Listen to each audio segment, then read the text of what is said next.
actually several special people among all of you who I need to acknowledge. So I'd like to do that now. We have Mr. Rich Caridi over here. He's the Pike County Commissioner. Mr. Caridi.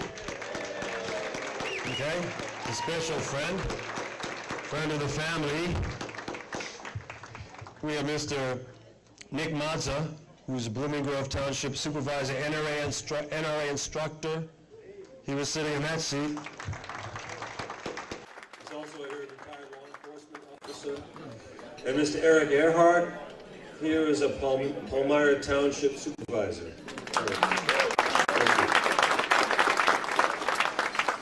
But also,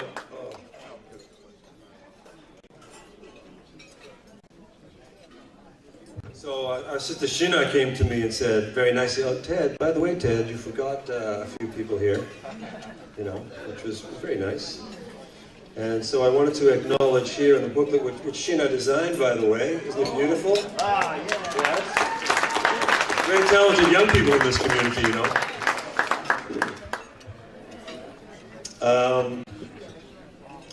There's the IPG family with Jerry Hay. IPG International, thank you, Jerry. Got an ad for it here.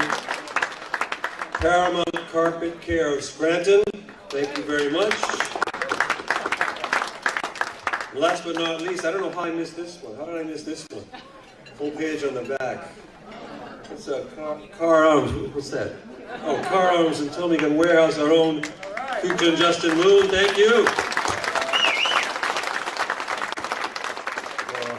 He's the dark horse of this whole thing. Anyway, wonderful. So thank you very much for all of your support, everyone. Okay, thank you. And okay, so I'd like to also acknowledge Chief Tom Burke as well, because Chief, stand up, Chief. You know, Chief is he's a very, very special person in our community, and you may not know about Chief. He's a Green Beret, and he is first generation. Yeah, he is a legend. He's a legend in his own time, and he's a legend to us. A Green Beret, a true fighter, fought in Vietnam. Is that correct, Chief? And we've really appreciated all your support, Chief. Thank you. Okay. And finally, I'd like to ask, I was just talking with my friend Ken here, Ken Baumel from Milford, and he has a lot of historical knowledge about the area here, and he was telling me that this part of Pennsylvania has the most concentration of veterans than any other place in the USA. Did you know that? No. You know that? So I'd like to ask all the veterans to stand up, please, in the room. All the veterans. Let's hear it from veterans.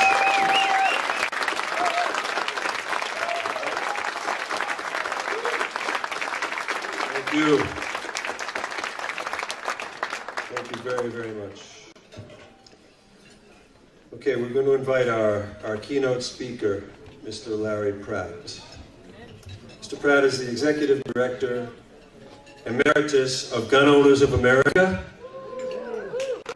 Gun Owners of America. GOA. $20 to join, okay? $20. So you can buy your 3 raffle tickets, and then you can join GOA, okay? So just go online and join GOA. $20, and they give you all kinds of stuff and connection. They're really connected in with all the important lobby work in Washington, like the King has said, has encouraged us so many times to support GOA and the NRA. So he is the Executive Director Emeritus of the Gun Owners of America. It's a national grassroots organization representing more than 1.5 million Americans dedicated to promoting their Second Amendment freedom to keep and bear arms. GOA lobbies for the pro-gun position in Washington, D.C., and is involved in firearm issues in the states. GOA's work includes providing legal assistance to those involved in lawsuits with the Bureau of Alcohol, Tobacco, Firearms, and Explosives, the Federal Firearms Law Enforcement Agency. Is anyone here from the ATF locally? So I personally invited your office. So. Yeah? Yes. And So that is Larry Pratt. One thing I forgot, Brother Tim has reminded me, and I'm sorry. I'm not forgetting because there's anyone less important, but we have a special guest here tonight from the state of Georgia. It's Mr. Eugene Yu. He is from the state of Georgia. Please stand up. He's running for the U.S. Congress. He says he's a true conservative Republican, and he's trying to unseat a rhino Republican. Okay? And all for you. Thank you. Anyone from Georgia here? Are you registered to vote? Okay.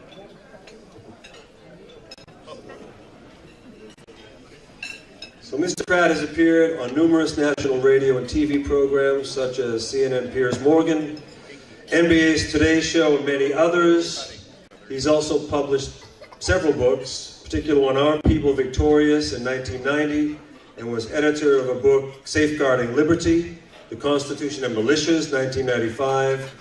His latest book, On the Firing Line, Essays in the Defense of Liberty, was published in 2001.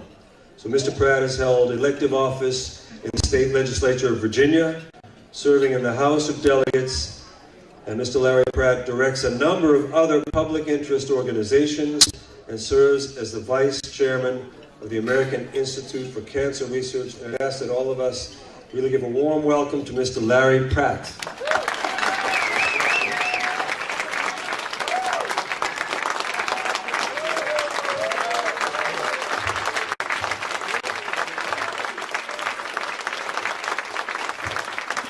Good evening. Good to see you. I can't stand that one. Well, it's for me, and I'm pretty sure for you, this is a very happier point in the year than it was just about a year ago. Things have really changed, and we have a lot to be grateful for because we were pretty close to having our country not end well at all. And I didn't know all that much about Donald Trump, but I knew one thing: he wasn't Hillary Clinton. That was enough. And this is one of the very few times I've voted that I have no buyer's remorse. I've gotten well more than I expected. So, again, I'm just very grateful. He came evidently with a list of things that he wanted to get done. And he has been signing executive orders about one every other day. He's just about completely dismantled the communist choke points that our predecessor had set up throughout the bureaucracy, and happily didn't get to appoint that many judges. Donald Trump is at a point where he may actually make a very significant impact in up and down the federal court system. And of course, the Supreme Court Justice Gorsuch was a real trophy appointment for all of us who value our freedoms. You gotta love the hypocrisy of the liberals. They, well, maybe you don't have to love it, but I have to work with it so often that I've developed this sense of enjoyment, I guess. Everybody is a little quirky. And isn't it interesting that we have armed guards at banks, and we have them at the DMV? They probably do have enemies, so it's probably a good idea. They have armed guards, but not at schools. Now, what does that tell you about our priorities as a people?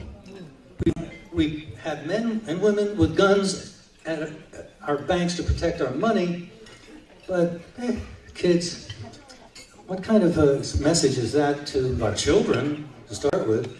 Maybe that's the foundation of some of the problems that our kids are having.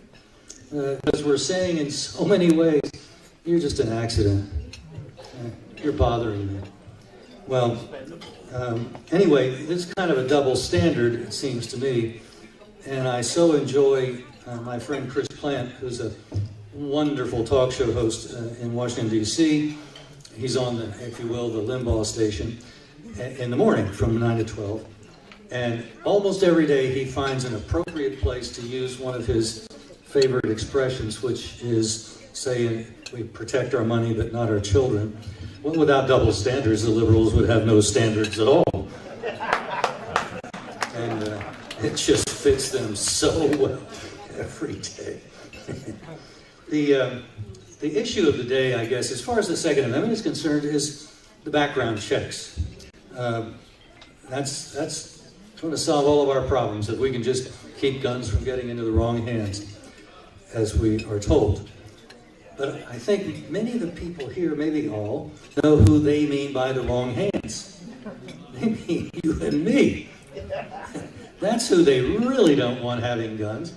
They have the same gut feeling that George III had when we were colonies and he was the head of our government.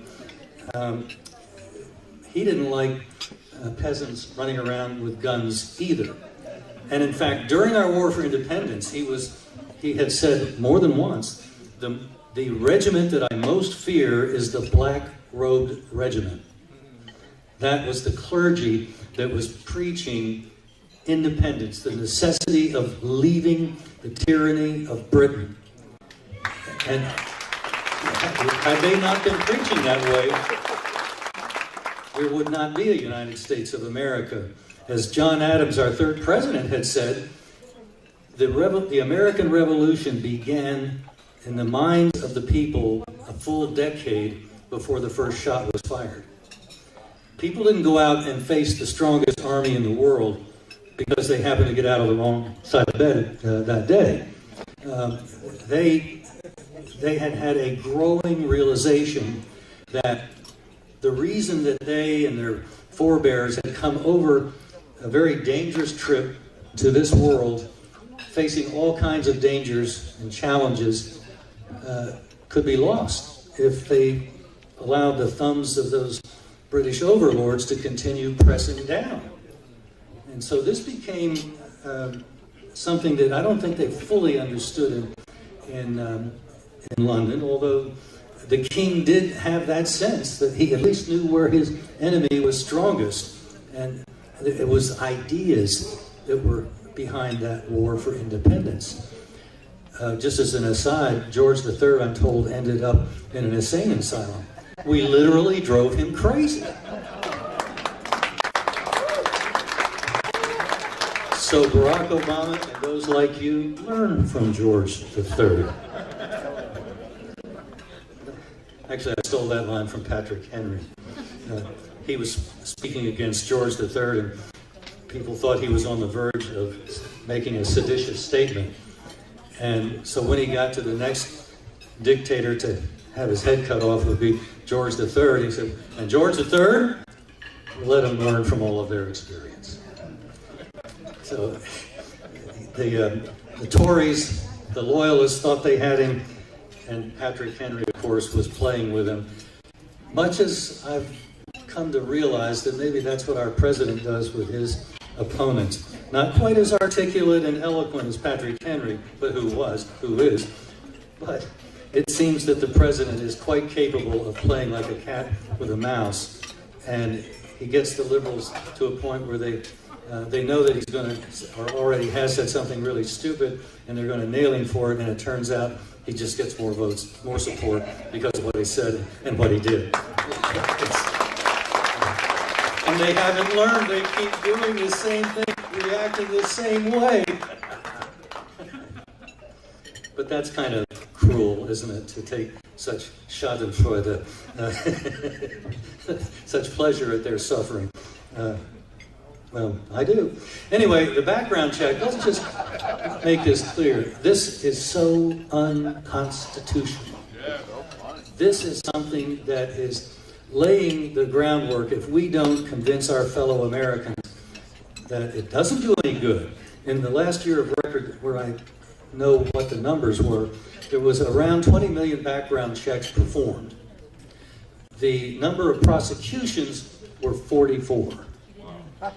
Now, if that's a crime-fighting tool, we probably need to do some rethinking.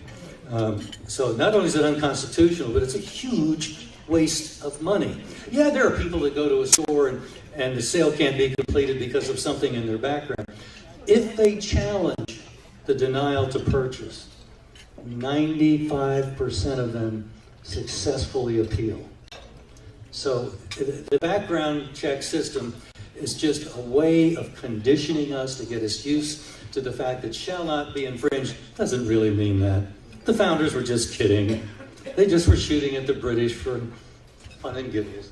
No, it's something that we've lost sight of why it's in our founding document. So the background check is there, and we're told that the law says, at least two different places that I've been told by guys on our staff that know these things, at least two different places in federal law say that they can't use the background check data for a gun registry. But we know they do. We know it because, just one easy way to demonstrate, 3, 4, or 5 years ago, one of the federal agencies under our late, dearly beloved leader had let out some money for a study over several years of what they could find out from the background check data. Really? This is the data that you destroy within 24 hours?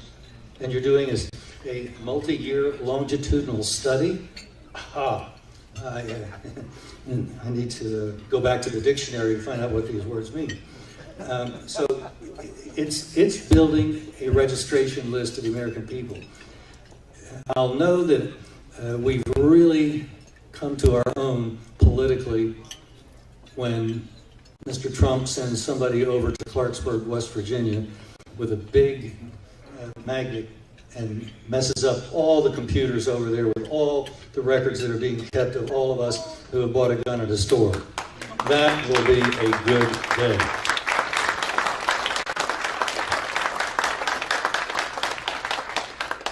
I think at the end of the day, one of the reasons that I've found that I have trouble communicating with liberals, apart from the fact that they're always angry, and it's kind of hard to talk sense to somebody who's always angry and figures you're an evil person because you disagree with them. It's not that you disagree with them, it's that you're trying to end the world or something small like that. And so there really are at least two fundamentally different ways of thinking. One is the way so many of the liberals think with their hearts, with their emotions, and they reach conclusions about something that they really know very little about. In fact, the less they know about something, the more firm is their conviction about that subject. If you and I are trying to figure something out, hopefully, we don't always succeed, but hopefully, we're going to try to use linear logic. And if we see that what we initially assumed would be the case isn't working out, it's not fitting the facts, doesn't have the results we wanted, hopefully, and I think many times we say, got it wrong, I'll have to go back and see what I need to do. That's a very different way of looking at the world. And we're not even talking about basic values here, we're just talking about the way our minds process information. So I think that means it's very hard to talk with these people. You can say that. And look at how they get themselves into such a fix. Sheriff of Broward County, Scott Israel, you just wonder what kind of people he was looking for to hire as deputies. He had 4 deputies that ended up staying in place and doing nothing. Now, there may have been others we don't know about, but we know about the 4. In fact, when the local police department had officers rushing in, they went right past these doofuses that were just standing there. Well, I just learned something today that helped me understand why that probably was. I mean, I might have been standing there too. I might have been scared silly because I've never worked in law enforcement and I've never had to face the risk of putting my life on the line the way these folks do often enough. So I can't get inside their head, but I think I can see some of the conditioning that was going on. Broward County, where this all was happening, right north of and around Miami, had not that long ago, maybe 3, 4, 5 years ago, they discovered that they could get a fount of money if they could show the federales that their student crime rate was going down. Well, there's 2 ways that you can lower the crime rate. One is to actually make it tough for criminals to do what they do, lock them up, convince them that that's not a good idea, get an honest job, that sort of thing. But the other thing is you just report data, statistics, that show that the crime in the area is going down, and voila, it goes down. That's what they had been doing in order to get that federal money. And they found that it worked the first time, well, they went back and did it a second time. Well, if you're not able, if you're a cop in the school system and then spread to the whole law enforcement system there in Broward, if you're a cop and you're actually, in a way, being rewarded for not turning in a criminal, not turning in a report, and just letting it go because that's what your bosses are looking for, well, then you're going to, typically, you'll toe the line. And so crime had actually been going up in Broward, but nobody was measuring it, nobody was reporting it. They were actually lying about it to get the moolah. So that helped me understand that when there's a shooting going on, well, that's something that in the old days, like 5 and 4 years ago, a local cop would have said, hey, I got to get in there and put a stop to that. These guys realize there's more money if they just let the bodies get piled up. It's that sick. It's one of the many reasons why the feds should have nothing to do with law enforcement anywhere. Anywhere. There is no constitutional warrant apart from counterfeiting and piracy that might happen on our shores or something. There's just virtually no mention in the Constitution of law enforcement responsibilities of the federal government. That is all considered to be part of state and local responsibility. And we've allowed the feds to usurp that, and haven't they done such an incredible job? Yeah, they've done an incredible job, all right. Some of these things would be a little easier for us to communicate if we hadn't allowed the schools to so completely either ignore and or subvert, pervert the basic lessons of American history. This is a country that when you study how it came about and what the people were trying to achieve when they came to this country, the overwhelming number of them for generations were coming here because in a secular way, this was the promised land. This was a place where somebody who had been almost a serf in Europe, or who knows what condition of some latifundia in Latin America or whatever, this was the place where if you got here, then you were on your own and you had a chance to find out just how much you could achieve because it was up to you. And that's a fairly clumsy but accurate way, I think, of describing what was it, still is, to hopefully a considerable extent, American exceptionalism. We wanted to be different. The people that came here were tired of being like the people they came from.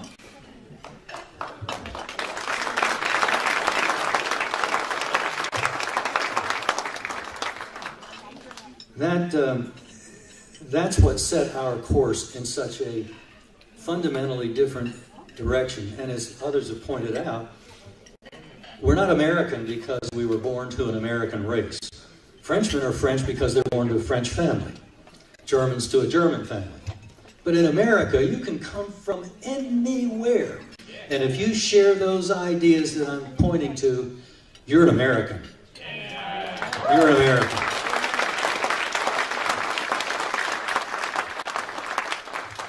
People who think in that way, whether they use the word sovereign or not, are actually signing up to be the sovereign of this country. They're the ones who understand that the politicians ought to be, as we used to say, public servants. They work for us. We're the sovereign. And the chaps that have honorable before their name, I don't know, so many of them, just strikes me that it's one of many lies that they tell. Nothing very honorable about too many of them. And anyway, we had militias in this country that were kind of an organic growth from the way the initial colonists, the initial generations were thinking. As sovereign individuals, well, you can't be sovereign if you don't have a gun, or whatever is the weapon of the day. And for a long time now, it's been a gun. And they understood that. And in his way, I think George III understood it, and the Parliament and all the rest. There were just two very basic different ways of thinking. Over there, they're subjects. Over here, we're citizens. Over there, they say, yes, sir. And over here, we say, explain it to me. I want to hear why. Because I'm the boss, so I'm not going to let anything happen if I don't understand it. And so these militias were something that came out of that way of thinking about what government is. When it was well regulated, it meant it was under our control, whether it be the militia or anything else that was a public function. The Minutemen were paid because they had to be willing to drop their occupation at a moment's notice in a minute. But basically, the militia were just folks like us, shopkeepers and farmers. These were the people that, when it came to it, were the ones that had such a poor, ragged firing line in Lexington that they didn't even really form a proper line, from the best I can tell. The accounts are kind of like any fog of war. There are conflicting versions of what happened, but I'm willing to believe that the colonists, the men of Boston and Lexington, probably were willing to stand up to the British, but when the British were marching in their well-ordered drill, you talk about well-regulated, it seems to me that likely it was that the men of Lexington barely formed even a straight line for a decent firing line. And one of them got mortally wounded. There was only, 8 or 9 or so in that little group that faced the world's strongest army. And one of them crawled off to his house on the edge of the green and died in his wife's arms. That was, actually there had been conflict before that, armed conflict, but probably rightly, we've picked that as the time when the War for Independence actually got started. Okay. These militia, now Washington had a regular army, and God bless those that didn't desert in that horrible first winter at Valley Forge. There were men walking in snow, leaving bloody footprints. Oh, did they pay a price? And we're on the verge, or have been on the verge, of throwing that away. What a smack in the mouth that is to those men who went through that, and their families. And their families. That was just an incredible act. I honestly do not know whether I would have stayed in Valley Forge that winter. Hopefully I would have, but the suffering was intense. People around you were dying of starvation.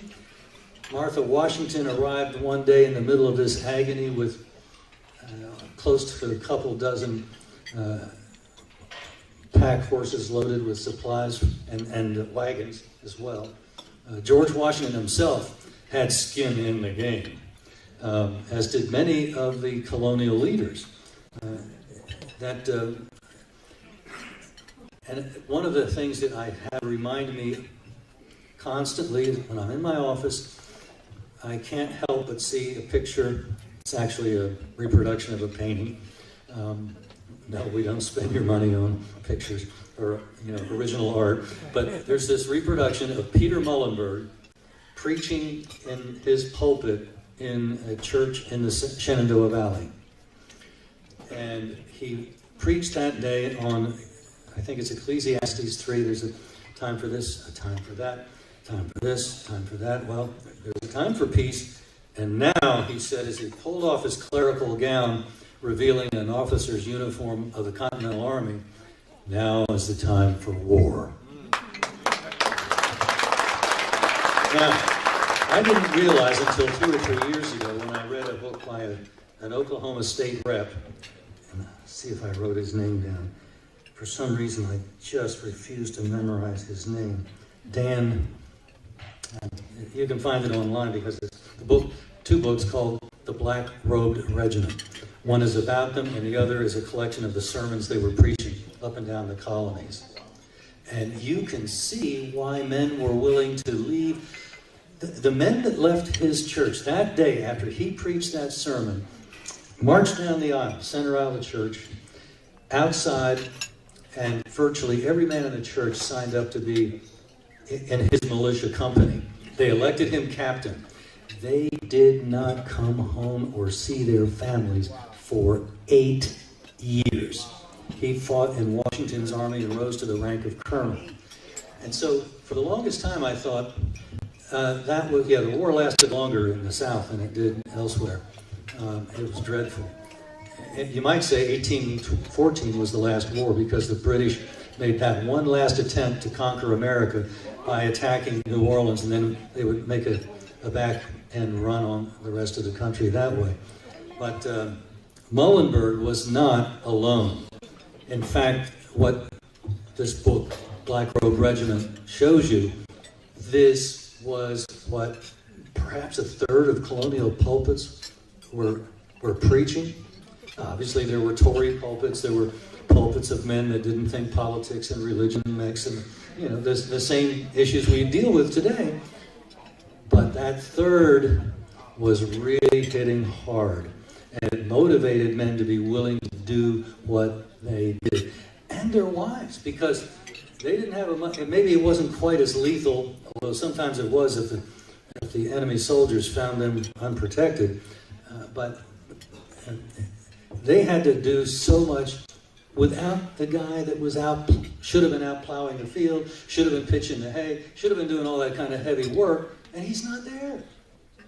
He's out with George Washington, fighting for, I'm not sure I quite understand, but it's just remarkable what all of those folks, men and women alike, were willing to endure so that they probably didn't even have a name for the United States of America at the time, but so that it would become the remarkable place that it has become. And happily still is. If one thing Obama showed us is that this is a resilient country. And even 8 years of a communist wasn't enough. Well, I just referred to the Battle of New Orleans. That was essentially under General Andrew Jackson, president in waiting, if you will. A few years later, he became president. That was essentially fought with 2 militia units against, again, the world's crack army, the best that there was. And these Kentucky and Tennessee riflemen showed that their mastery of the shooting arts, was more than that professional army could handle. And of course, we had tactics that were borrowed from the Indians here that the British still hadn't learned from the War for Independence how to deal with. And so we fought them off in that one last battle.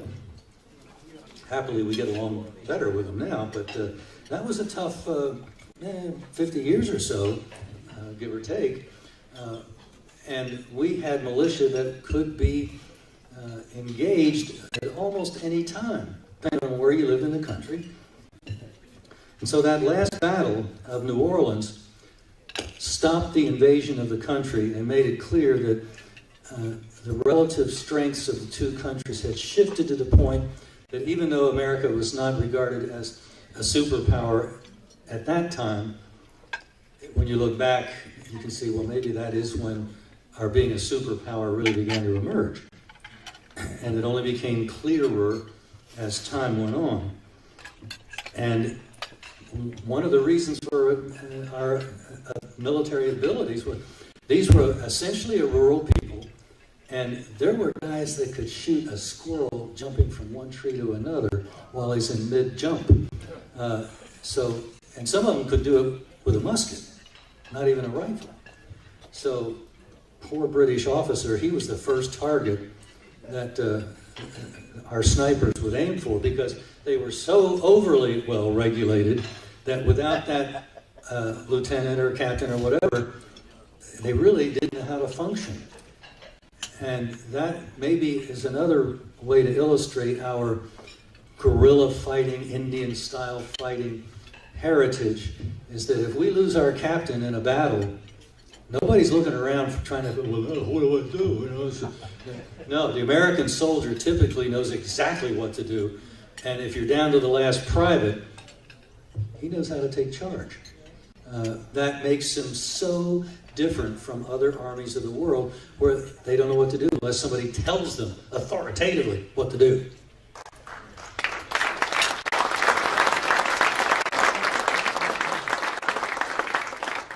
Well, the militia didn't just dissolve, although a lot of politicians then and certainly now have tried to do everything they can to let the militia die from misuse, from being ignored. But there's at least a couple examples that I could point to that the American spirit still understands this notion that the people with a gun are the sovereign of the country. And one example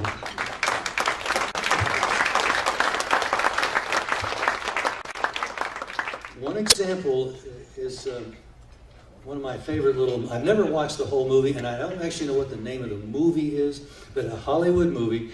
And if you go to YouTube and type in Battle of Athens, what I'm talking about will pop up. It's an historical drama, so obviously a lot of it you're going to see there is fiction. But the basic storyline is accurate.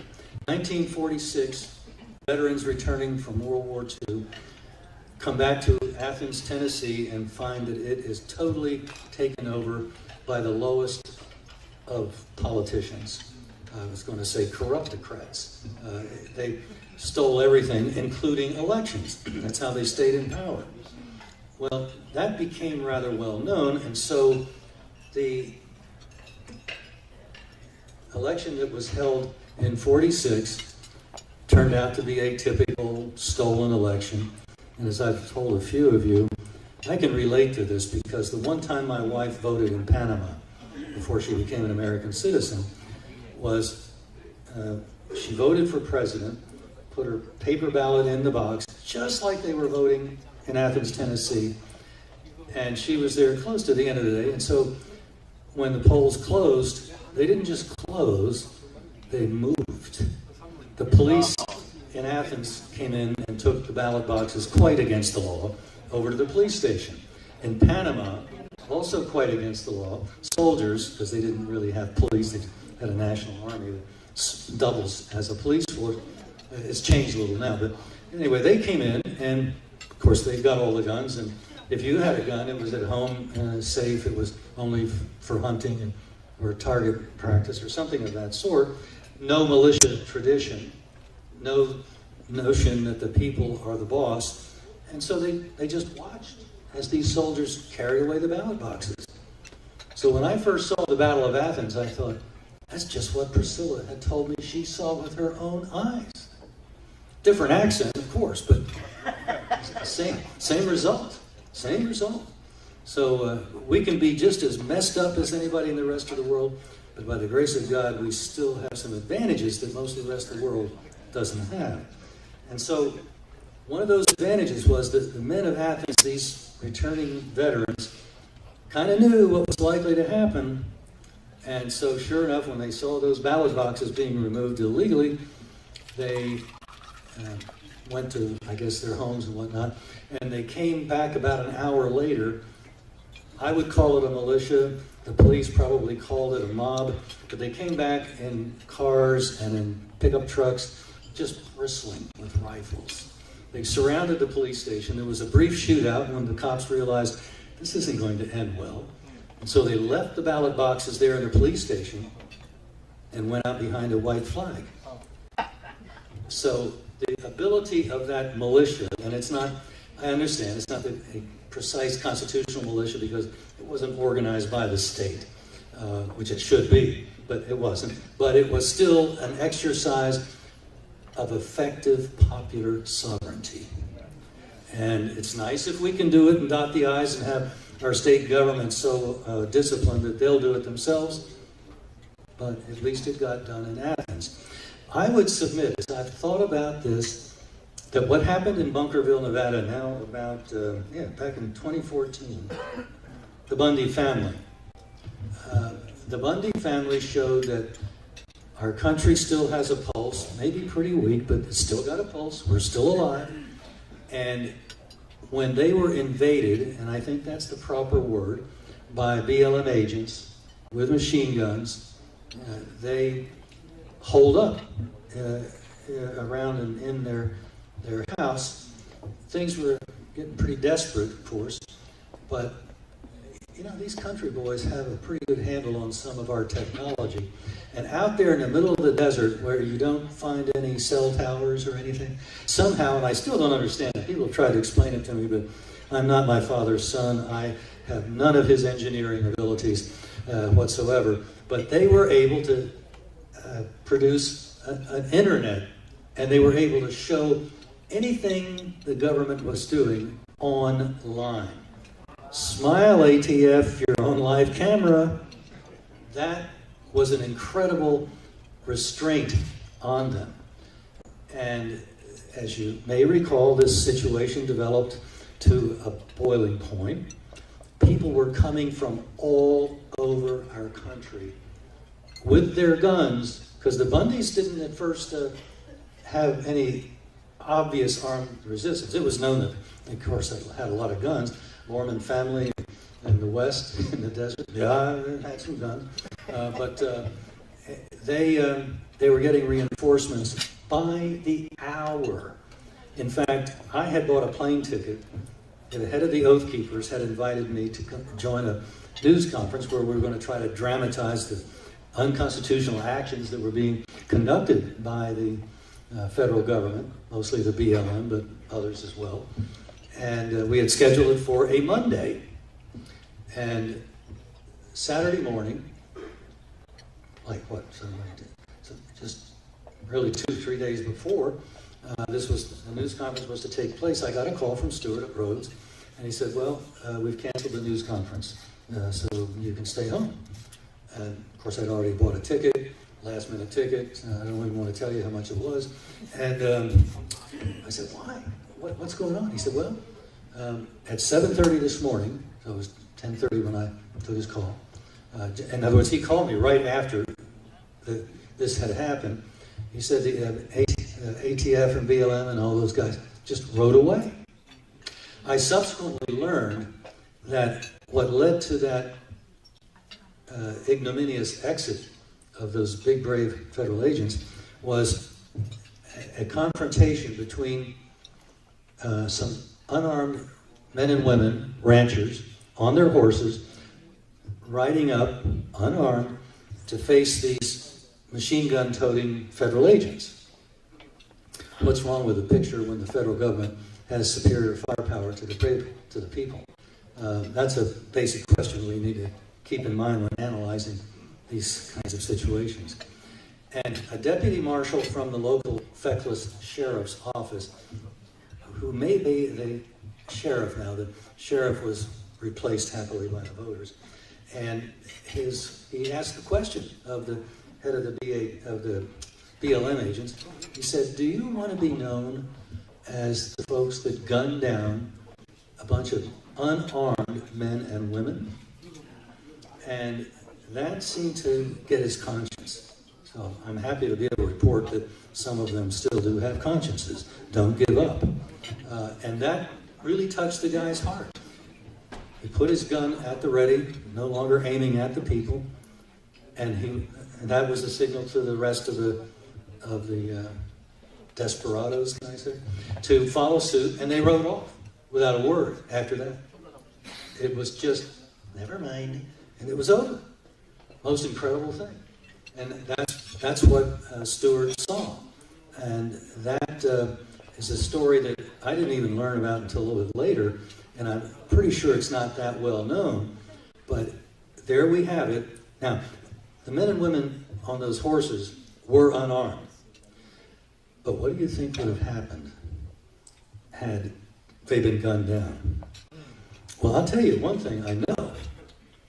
I was going to go out without any firearms to a news conference. I would have gone out to the news conference, but I would have been packing. And I'm sure all the others that were, many of whom were already streaming in, as I said, by the hour, they'd crossed the point where they thought this could be talked out, and they came prepared just in case. So they had firearms with them. Had that one sheriff's deputy not had the moral fiber to do what he did, we could have already witnessed the Second American Civil War. It was really close. And it would have gone very bad very quickly had there not been this idea that Americans rightfully have guns, and guns that are just about the same as the federal government's. And more importantly, because there are countries in Europe that are surprisingly well armed, but none of them, not even Switzerland since maybe the 1200s, have a tradition of telling the government, at the point of a gun, I'm telling you, don't do that. Because I am the sovereign, and you work for me. So get back in line.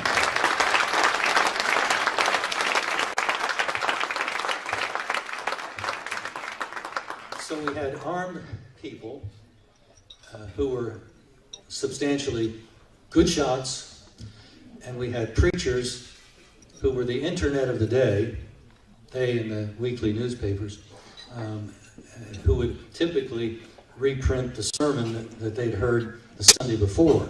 So these sermons reached a lot of people. And the sermons became increasingly political, inveighing against the outrages of the king and his government.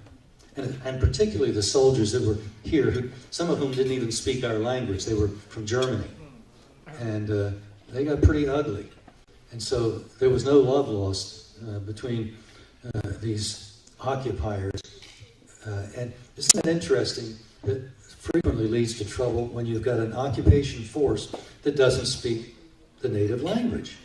Tiananmen Square was in part, maybe substantially generated because the troops that the Chinese government had brought in came in from the far, well, I guess in China it would be the far western part of the country, where they don't speak Chinese, or at least many of them don't. And so when the people in the street were trying to tell these armored men what was going on and why they were in the street and what their objections were, I'm sorry, I don't speak Chinese. They didn't. There was no communication.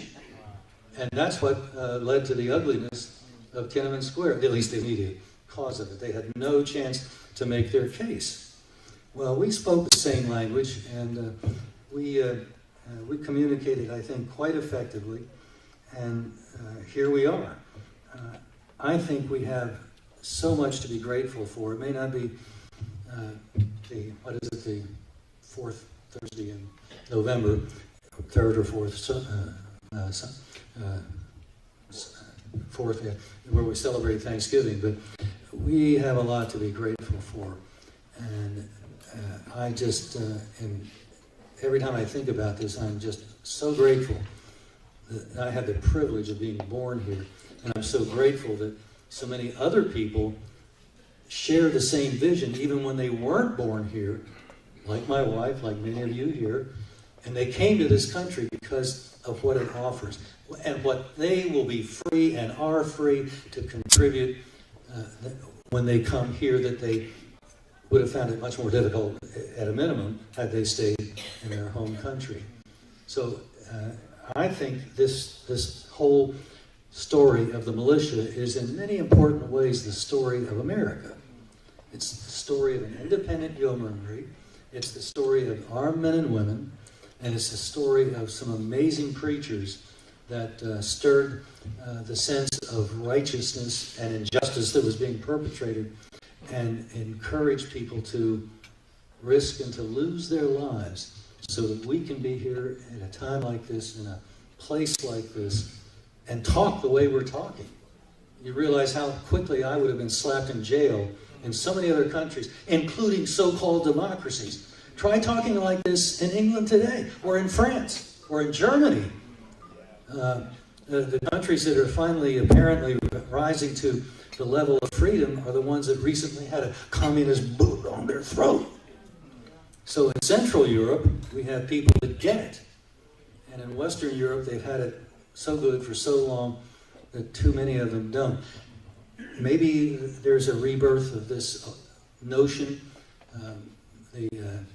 Our media is dutifully alarmed by the rise of conservative parties in Europe, in England, Nigel Farage and Le Pen, I guess it is, in France. Even Germany has a kind of sort of freedom-oriented party rising there. Central Europe has become a hotbed of freedom. And so maybe we're not alone. Maybe we're not the last island of freedom. I certainly hope we're not.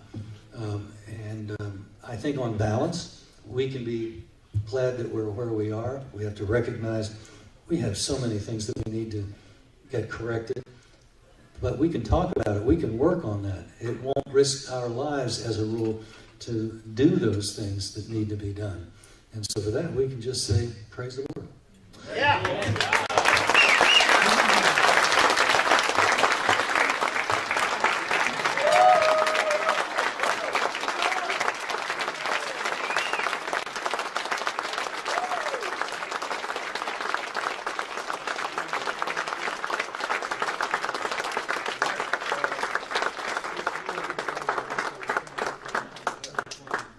So Mr. Pratt has agreed to answer some questions, Q&A. Please have a seat or leave if you've heard enough. Who would dare leave? By the way, I can understand why there was only one protester that apparently showed up here. You know, if you were a lefty, of course that's quite an assumption because you all are sane, but if you were a lefty, would you want to come to arms and cause trouble? I don't think so. I don't think so. But anyway, what do I know? Somebody told me that may or may not be the case. Does anyone have a question? Just raise your hand. Yep. Unless you have a mic. Hello, my name is Johan from California. Like what happened in the school recently in Florida, I'm very concerned. However, I certainly don't think using one tragedy to destroy America is going to work. But I do have one concern about what sensible solution has there any been thought of? What can we do to help ensure, of course nothing is perfect, but help ensure someone who is unstable as that child from obtaining firearms without affecting the rest of us? You know, there's a thought about no children can pick up guns until they're 21. Well, you know, you can't tell an 18-year-old you can go fight in the army in another country, but you can't even fight on your own land to protect your family. That's baloney. And don't try telling my grandchildren when they're 8 years old that they can't use the gun that Granddaddy just gave them. So, any ideas of how we can help ensure the rest of our safety by, some way of figuring out if someone is emotionally mature enough to actually own a firearm? Well, I'm glad you brought this up because I think, and I mentioned it a bit ago, and I think that one of the things, if you listen to when the politicians talk, sometimes silence tells you more than their words. What is the one part of this issue that they're not addressing almost at all? It's the idea of arming teachers.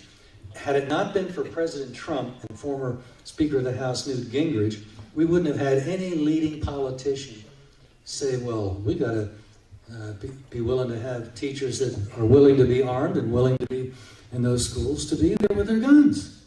You would hear the heart attacks.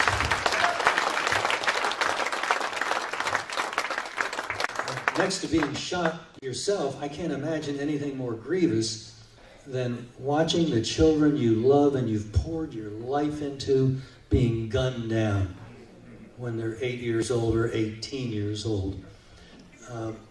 I think we can look to Utah for sure, because they've been going on 15 plus years without one untoward incident.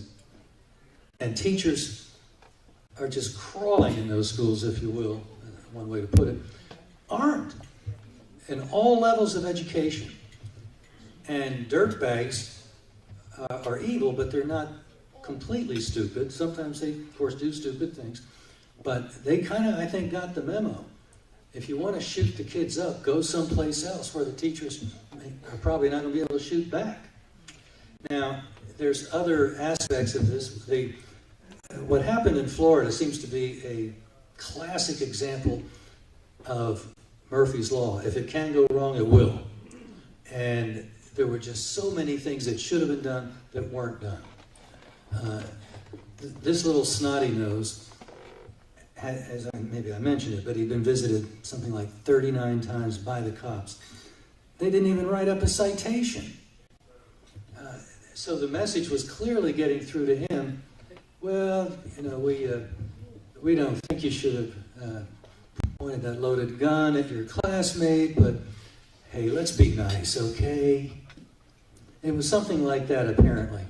There was zero negative consequences for a very negative child. Train up a child in the way he should go, and he will be like that. Be he for the good or the evil, it depends so much on the way his parents, who were at that time of his crime, both deceased. We know that, I don't know, I don't have any idea whether because his parents were both deceased and his mother just not long before, was actually the seedbed of, that grief was what had driven him to do what he did. Or maybe they were lousy parents. We don't know. We don't know very much about these things. It's amazing how much we don't know, even though there's such a tabloid journalism in our country that these are such juicy details. And they're not being retailed. It's so hard to find out information. What I found out about the way that federal money was actually setting Broward County up for something just like this. But you have to connect the dots. And you're not going to see any dot connection on the evening news. So we dig these things out, and I think it would be very helpful if we could insist that our educational system return to something like it was when I grew up. I wasn't even a believer when I was in high school, but I remember, I think I thought I was, but I remember that each of us took a turn to read the Bible. And even though I was skeptical, it didn't really hurt me. And it didn't hurt my classmates, many of them were as bad off as I was. And one of us each day would lead in some kind of a prayer. Now, a prayer coming from me wouldn't be nearly as meaningful as somebody who actually knew the person to whom he was speaking. But, with all of its limitations, even having those forms was part of what I think helped us come to age and have some of our rough edges knocked off. And of course, even where I was going to school in New Jersey, which was the home of Thomas Dewey, or John Dewey, excuse me, the educational instructor, he fundamentally transformed American education, just as his intellectual child, Barack Obama, endeavored to fundamentally transform America. And we're still paying the price of what John Dewey did, because there are still so many teachers that are just absolutely appalled at the notion that you might even send a kid home. You might point out to him that he's behaving like a dirty little bum. And I realize they can't do what would have been done to my behind, but that wouldn't hurt. The Bible says that you can spank a child and it will not destroy him, but it will save his soul from hell. Well, now, having a sore butt and going to hell, I don't think there's a lot of difficulty figuring out which is the lesser of evils, you know? But we're so far away from accepting that as wisdom. So maybe, I'm sorry, I'm kind of long-winded. One answer is that until we come back to our Creator and acknowledge that He knows what He's talking about, we're not going to have a whole lot worthwhile to tell our children. If I'm telling them to do something because I say so, well, they know I don't have it all together. They know a lot of my shortcomings. But if I can explain to them that what I'm telling them is not my personal preference, but it's coming out of the Word of God, now if they want to disregard that, that's a whole or other level of rebellion. And I don't think you'll enjoy the results, because if we educate our kids about the whole of the Bible, there's plenty of examples of individual and national rebellion that led to all kinds of evil. And so if we return that kind of instruction, preaching, if you will, to our schools, which used to be common fare, we had people turn out differently from the way they too often are turning out now. Now, of course, ultimately, it's not the school's responsibility. They can hurt a lot, but it's a wonderful thing when a teacher shares some of the same ideas that I'm putting forth, but it's not their job. It ultimately is the parents. And when we see something as parents going goofy in the school, at a minimum, we got to say, Johnny, that's what your teacher thinks, but let me show you why we have a better idea here in this house. Yes. And I think if we can look at raising our children from that perspective, we're going to have some turnout wrong anyway. Cain was in a pretty good household, and he didn't turn out all that well. So, nothing's going to work 100%. But if we do it the right way, then we can expect we're going to get a better result. Right now, we are classic definitions of insanity. We keep doing the same thing that has failed and expect that the next time we do it, it's going to work out well. It's just insane. Thank you. It's really insane. Nobody else will dare ask a question because I bet I took 10 minutes on that. I'm sorry. Maybe one more question? Two more questions? Quick. You could be quicker than I was. Yes, I have a question. Thank you, Mr. Pratt, for your eloquent dissertation on American history. And with that said, and under the current circumstances of the political parties that currently exist in our country, are we in line for a new political party that focuses on faith, family, freedom, and firearms? I wish I had an answer that I was sure of. I would like to think so. I'd like to think we've touched that hot stove so many times that we've concluded that it's hot and we need to do something besides touch the hot stove. Because every time we do, it's an owie. But I don't know whether it's possible, perhaps, that even the Republican Party can be at least redirected to some extent. Any extent would be welcome because they're so far off. So whether it's difficult for me to see how my fellow Americans would cotton to a new party.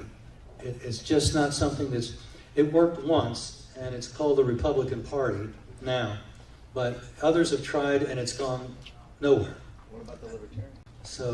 Well, Christ has come, so therefore we have a much stronger foundation to launch a party that will bring about the unification of those parties that are on the left and on the right, that we can truly make America great again. Well, I think if we can change the moral foundation of the country, which is essentially a spiritual battle, then the politics will follow. Yes. So whatever we can do to encourage other people to get right with the Lord, then hopefully they'll get right in the voting booth as well. Yeah. But I don't think the caboose can lead the train. Okay.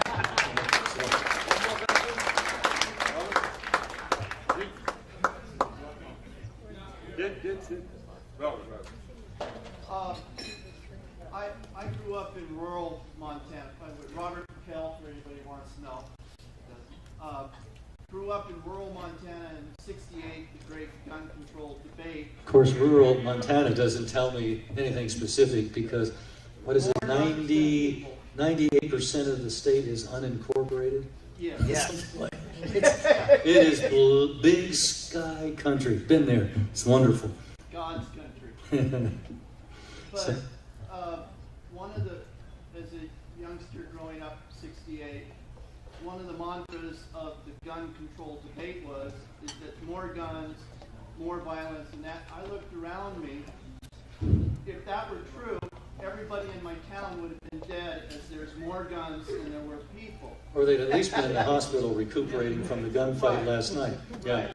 Yet actually it was the safest place I ever grew up, even though when I walked out of the schools in the teachers' pickups was gun racks with guns in them, and the ammunition would be in the deal. But my question is this,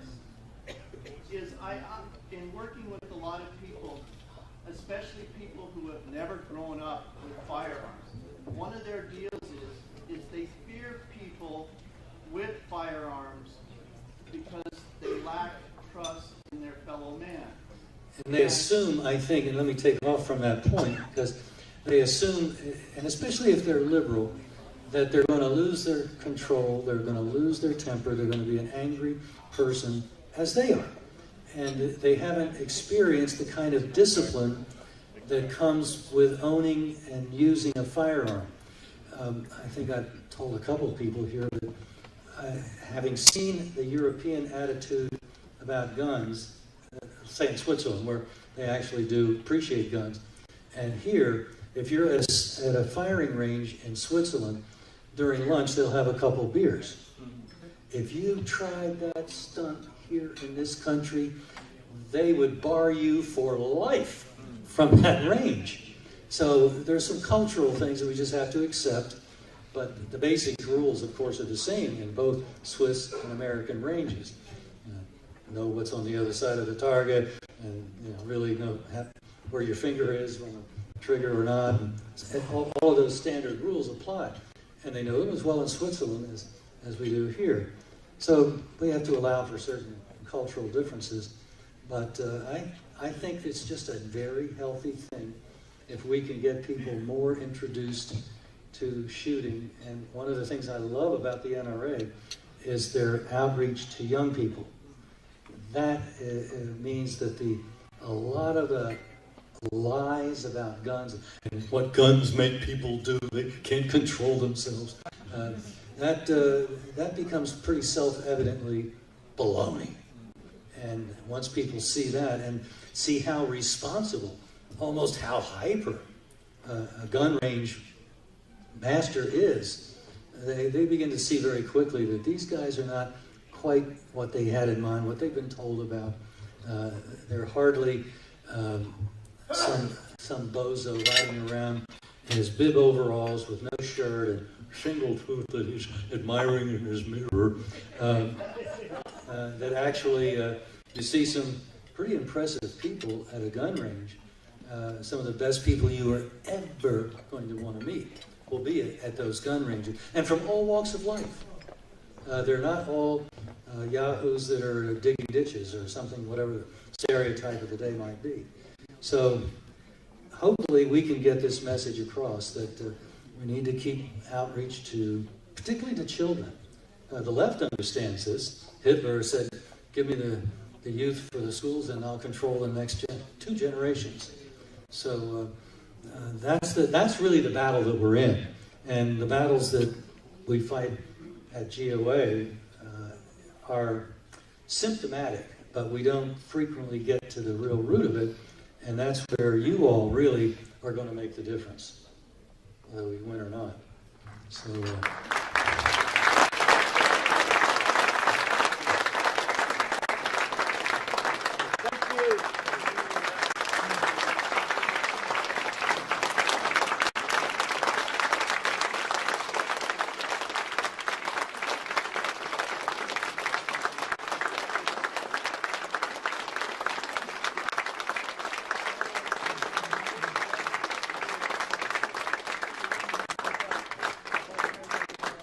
Thank you, Mr. Larry Pratt, one more time. We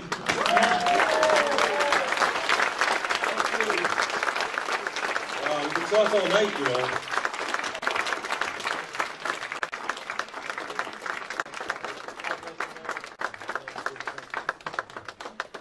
Thank you very much, Mr. Pratt. For some congratulatory remarks, I'd like to ask our dark horse, Kuchin Justin Moon, son of the Reverend Sun Young Moon.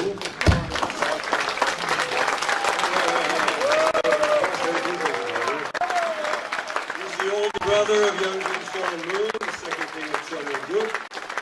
He's the president of Car Arms and Tommy Gun Warehouse in Greenwood, Pennsylvania. He and his wife, G.A. Park Moon, have 7 wonderful children. Yeah.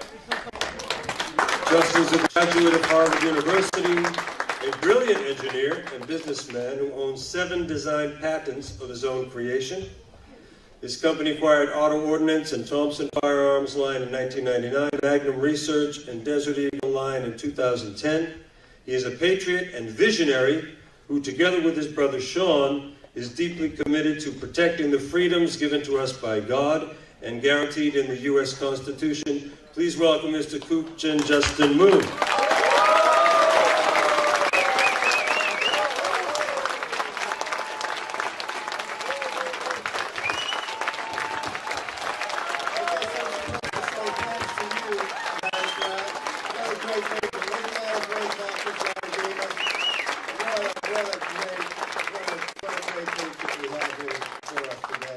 And of course, we gotta thank President Trump. Yeah. Can you imagine what would have happened to us if we didn't elect President Trump? Can you imagine Hillary being our president right now? No!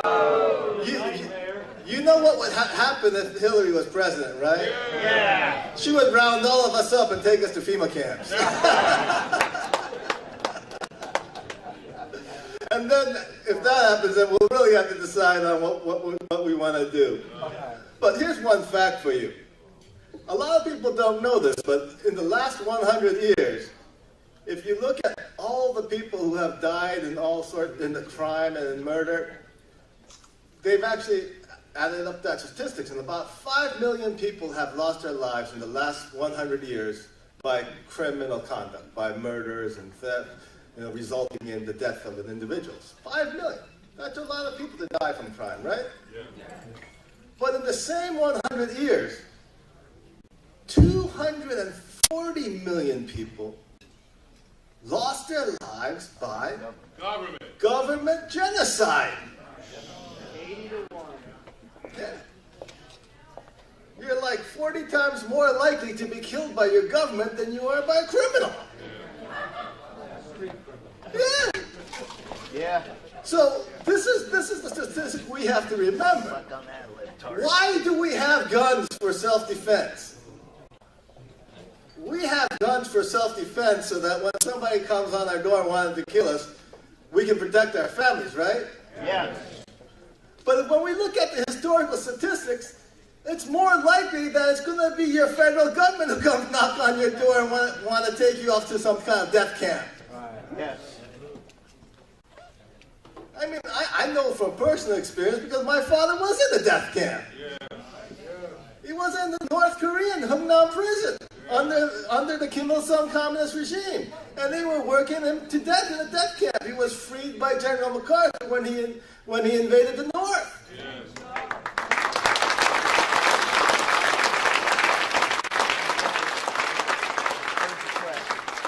And this is why we as Americans really need to love liberty. Yes. We need to love private property. Yes. We need to love our guns. Because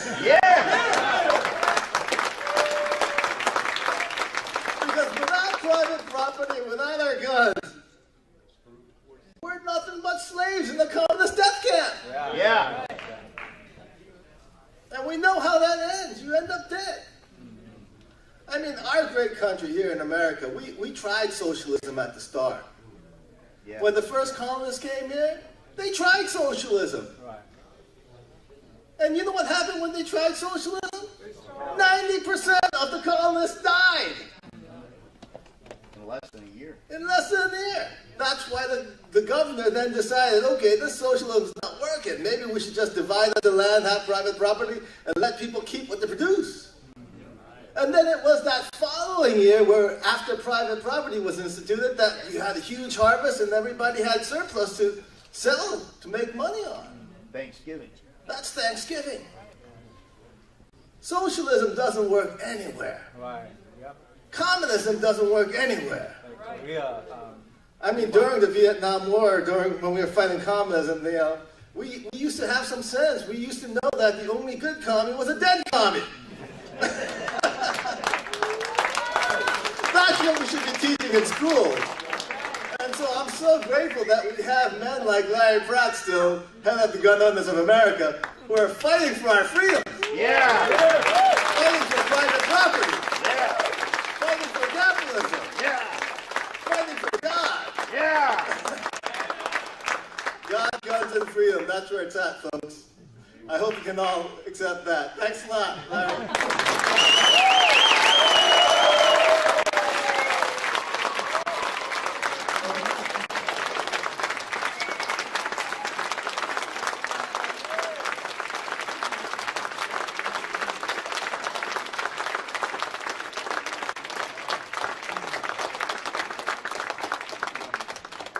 It's an impossible act to follow. I'm not even going to try. Wow, so we're really reaching the conclusion of our program tonight. Is everyone happy? Yeah. Energized? Yeah. You're not registered to vote. Are you going to register to vote? Yeah. So thank you very much, Mr. Pratt. I wanted to mention one thing. You've noticed, and you've made note of the people from different nationalities here. We are an international community. And specifically our Korean brothers and sisters and our Japanese brothers and sisters have made a special appeal to you because they want to have gun rights in their countries too.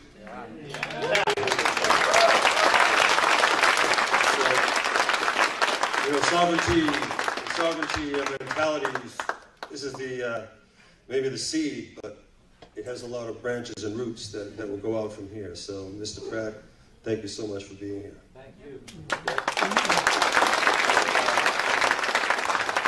Also, I need to mention this little booklet, which is available to everyone on your exit from here, the Constitution of the United States of Chonilguk, the model for God's kingdom on earth. Now, this was given to our king by revelation. It's founded on the basis of the U.S. Constitution. Okay? So, this is what is the model to retain our freedoms. In other words, our freedoms given by God have no possibility of being excised through the application of this document. So please take one with you on the way out, read it, and please join the kingdom of Chonilguk. Please join the kingdom of God from today, all of you, okay? Join the kingdom of God today.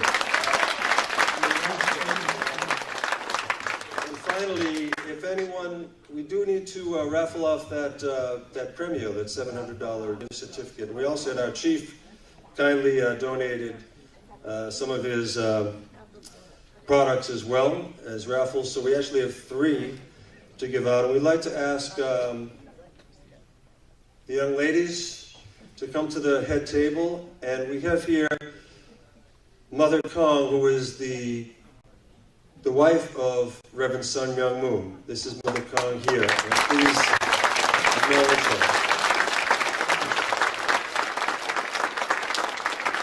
Of course, we've been in our community very blessed by Mother Kong. Thank you. Please give a warm round of applause for Mother Kong.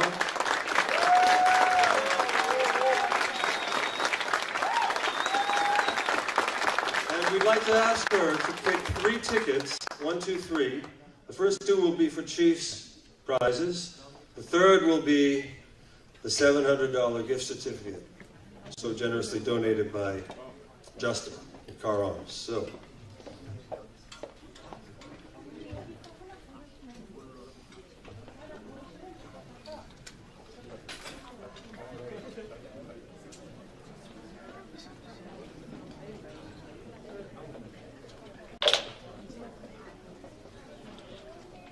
Yes.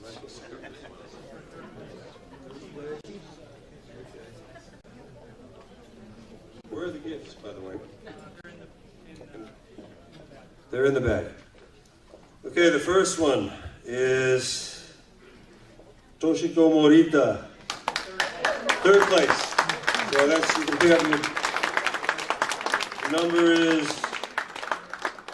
4540742. You got that?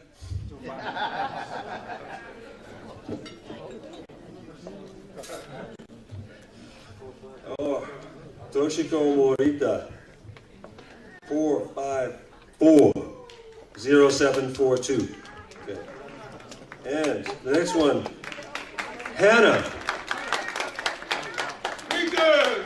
57 is the phone number, 570-618-0367. Number is 4540617. Is that Regis? Regis, Hannah. Okay. So these two, this is the grand prize.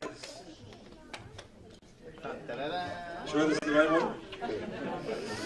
So these two guys, you have your premio. I'm speaking Portuguese. It's San Fran came here, you know. A premio, a prize. I'll bet from the chief. And here's the grand prize.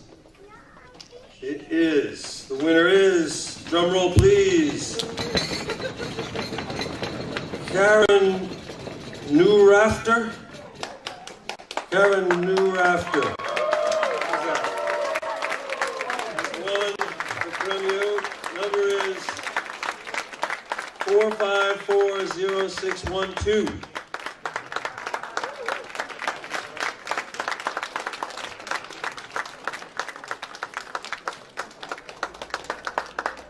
So, shall we pick up the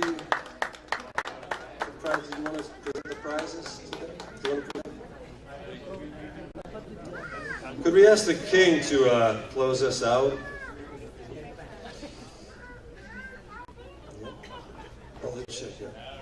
We have a gift. Maybe you could ask the king and Mr. Pratt to come forward. We have a gift for Mr. Pratt. I'll have the king take care of this. Let's welcome the king and Mr. Larry Pratt.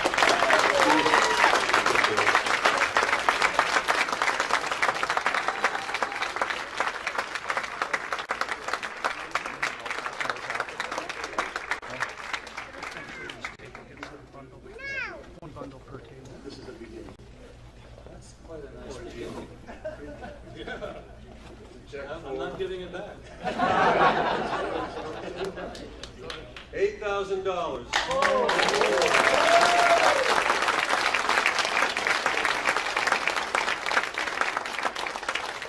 I have to make a photocopy of this because it has a wonderful inscription in the memo line, Trump dinner.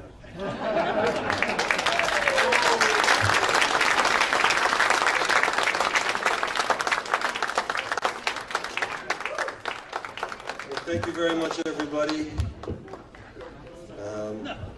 May God bless all of you. And may his kingdom come. See you next time.